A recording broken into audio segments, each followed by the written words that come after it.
Hey, what's going on, guys? My name is Slikk, back again with the video, and today we're going to be looking at the Batman v Superman trailer, which released during Comic-Con, so I know it's quite a while ago. I'm aware of that.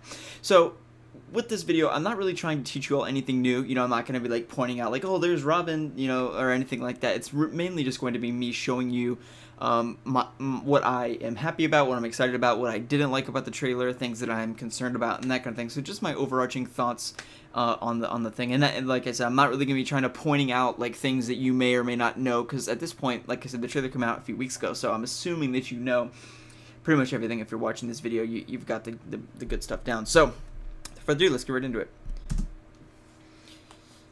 I do like the DC comics from DC Entertainment. I do quite like that. Today is a day for truth. I wonder if she'll be important. I know she's a famous actress, but I don't know if she'll have a major role. So here we are. I just like to pause right here for a moment. I like how they have the signs here at the beginning: Superman, illegal alien. It's overwhelmingly negative, but you can find some signs in there that are pro Superman being on Earth or what have you. And I like that because right off the beginning of the trailer, and you'll see once we get to the Batman scenes, there's really a contrast. Superman is kind of viewed negatively by the general population, at least so it seems, and Batman kind of represents mankind in a way. So we're going to continue on here. The world needs to know what happened, with the trailer. and to know what he So stands you can for. see here he is. I don't think most people would come to a congressional hearing in this kind of attire, but let's see. Okay, so yeah, you can see Batman, and he in the upcoming here in a second, this is our first look at him, and you can see that he is as helpless as everyone else. He's kind of just there. He can't do anything about what's going on. This is the clip here that we're seeing is actually from the previous Superman film, also directed by Zack Snyder, the director of this film. And this is where General Zod and Superman are fighting in the final action sequence of the film. And Batman, this is a flashback, and Bruce Wayne is here helpless, just like everyone else, and just like the guy in the background there looking up, he can't do anything about it either. So he is helpless, and he represents the man. And later in the trailer, we hear Lex Luthor say, "God versus man," when he's detailing the matchup between Bruce Wayne and Batman versus Superman. And he is the man, he represents the man, and Superman, he doesn't really seem to be representing anybody, and no one seems to really be backing him in any substantial way. So moving on here. Now I love this scene. I love how Bruce Wayne is running into the disaster area rather than away like everyone else. And I like this as well. He's comforting this little girl because he is as helpless as she is, really, in this whole thing. Metropolis is being destroyed, and I mean, he can't do anything about it. So here I had a freeze frame here. I like to point out this is actually one of my biggest concerns for the entire film right here. I detailed my biggest concern, which I'll link in the description below or annotation on the screen. I made a whole video about it. From director Zack Snyder. Now, Zack Snyder, he's made some excellent films, but he's also made very bad films. He's made the film Sucker Punch, which was made in 2011, which I heard was terrible. He's also made Man of Steel, which wasn't particularly good, that came out in 2013. From the reviews that I saw, I've never seen the full film in whole. I'll watch it soon. I never watched it because I got like a 50 out of 100 on Rotten Tomatoes, and I just assumed it wasn't really worth my time.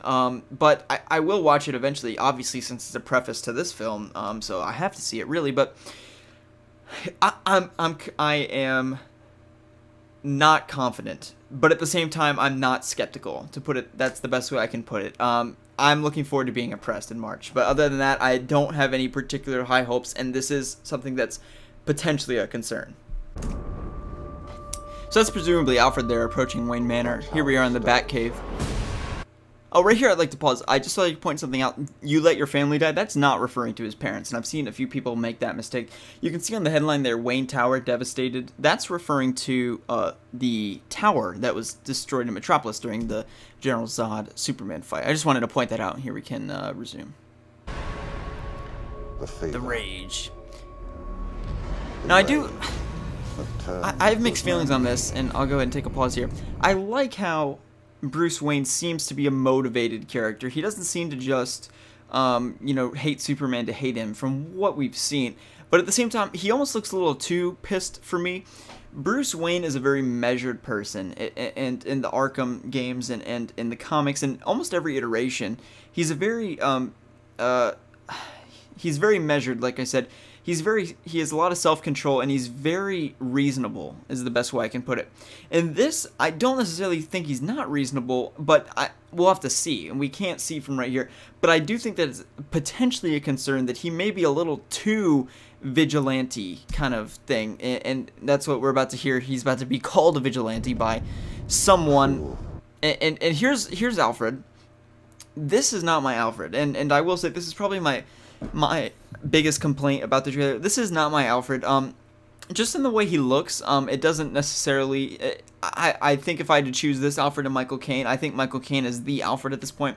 I've always liked just the suit and tie for Alfred, and I know they're going for the early '90s comics and everything like that. I understand that they're going for that comic book era, right, where Alfred is bold, and I don't necessarily dislike a bold Alfred that tells Bruce how it is, because that's the way that Michael Caine was in the third film in Christopher Nolan's trilogy, The Dark Knight Rises. But I don't know, he doesn't even look like a butler to me. So again, I'm sure it's gonna be fine. Alfred is not going to make or break the film, right? And he looks good, and I think that he's going to be the moral center of Bruce Wayne in the film, which I like that. But I am.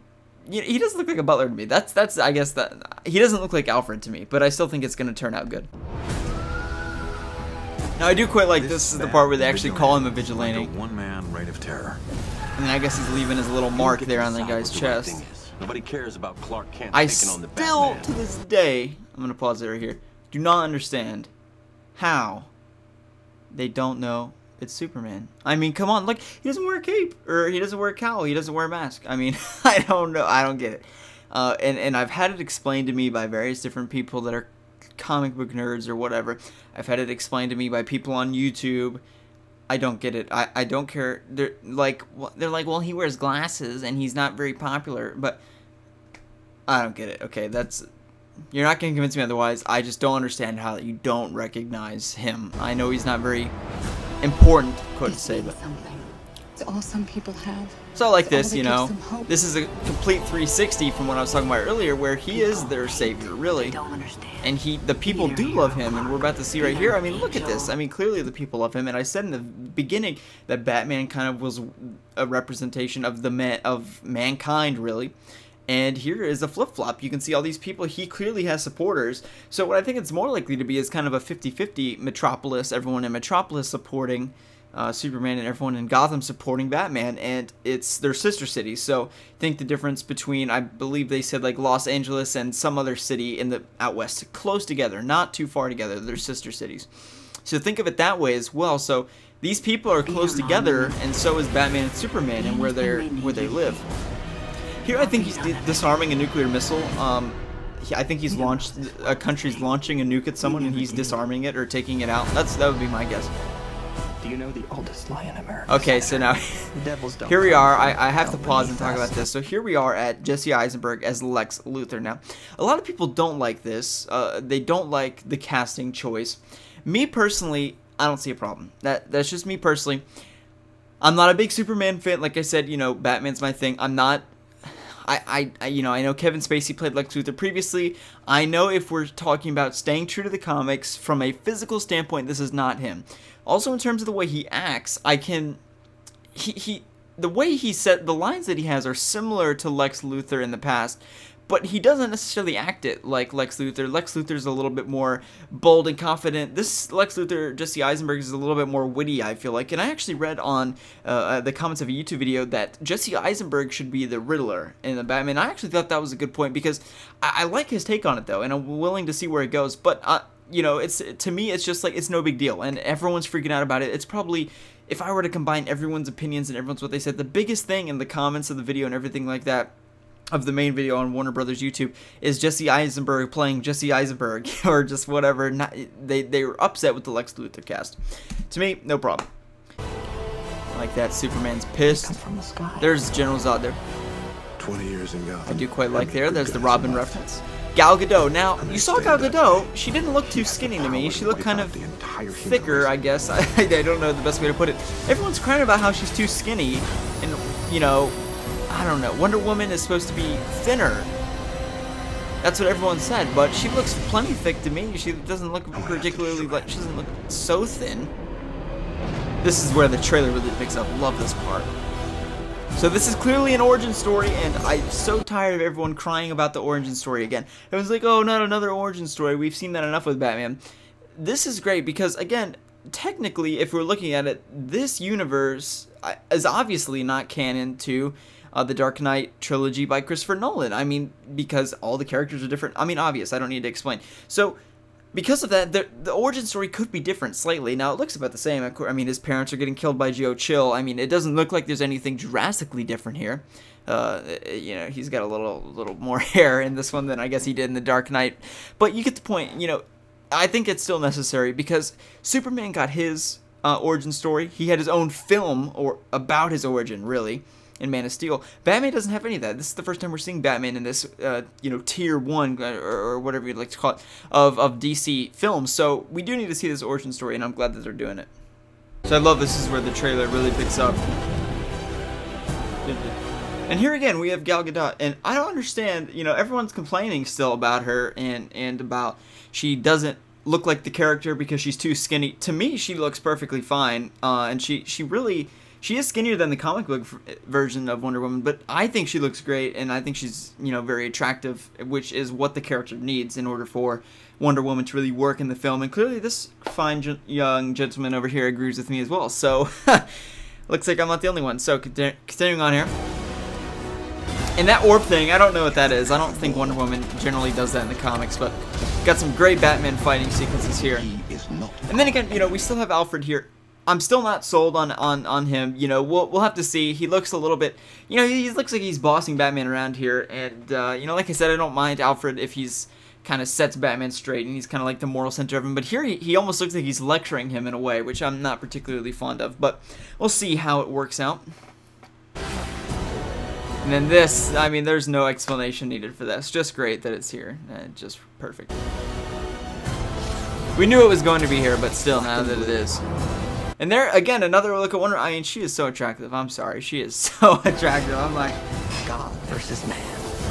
And then here, this part's weird to me. I just wanted to point this out. It seems to me like sometimes their laser beams, either General Zod's or Superman's, it either like melts through buildings, like we saw with Batman's tower, or here it just kind of, I know it's, I didn't pick a good freeze frame here, but it like in Batman's building, it melted the whole thing and made the whole thing collapse. Here it just kind of like makes a little like hole in the wall. It just kind of like indents in the wall, and it doesn't collapse the whole building like it did previously. So it's like his heat vision is like, you know, it has different effects every time. So guys, hope you enjoyed, and if you did, you can feel free to hit the like button. Also, be sure to comment your thoughts on Batman v Superman. Not only what I just said in this video, but also just general thoughts about Batman v Superman. Are you looking forward to it? Are you not? And why? Thanks again for watching. My name's Slikk, and I'll see you later.